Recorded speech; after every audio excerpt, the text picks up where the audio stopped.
can still do a really good job of watching what the new government is doing and making sure that its policies work really well for all families and that they're in the best interest of the country. You've got a leader to elect as well. Is that preoccupying you, or is there a sense of complete exhaustion, election, I don't know, fatigue?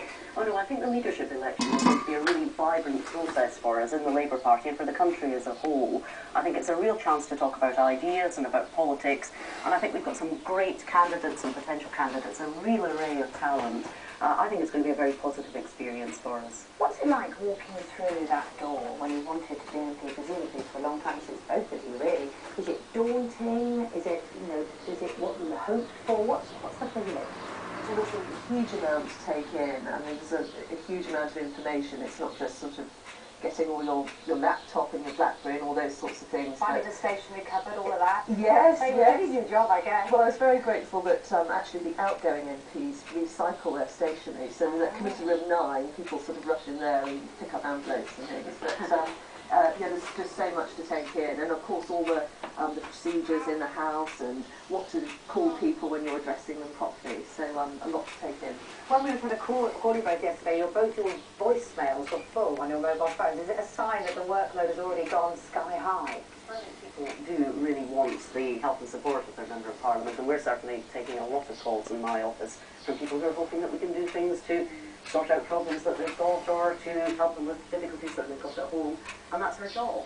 So I'm very pleased that my mailbox is full, but I've got to be clearing it out. Yeah, you have to do a regular clear out of that. Is it true that when they show you around they say this is your peg and this is where you hang your sword? Is that one of those apocryphal stories? Yes, it is true. Really? I mean, it's quite lovely actually that someone has taken an awful lot of time to tie a little pink ribbon on all of our coat hangers. Should we wish to hang our sword there? But I mean, obviously that's it's worth buying one to be honest. To kind of take up the privilege. Yes, you know, I've got an umbrella. I suppose I could hang that there. Sword through security. That would be. If you had a cardboard one with foil like they used to do on children's programmes, that would be great, wouldn't it? Yes, yes. But I think that's actually quite charming. I mean, there are obviously the House is it's there to serve the people, but I think some of those traditions are actually quite nice. Do you think it's going to be a very different sort of politics that we see after this election? Do you think there are going to be changes? Perhaps we might want to keep the traditions of the sword, but other things do you think we're going to see change? I think we will. I mean, I think there is a definite move during the election campaign for a more consensual politics. I mean, people like PMQs, a bit of sort of punch and judy, but actually the day-to-day business and actually getting stuff done, getting results for your constituents. And we do have to work with MPs from all parties, and I think the coalition has sort of set a mood for that now. Definitely, actually, he said on earlier saying it would be hard to see how it can really work, although he's saying, please everyone back it. What do you think?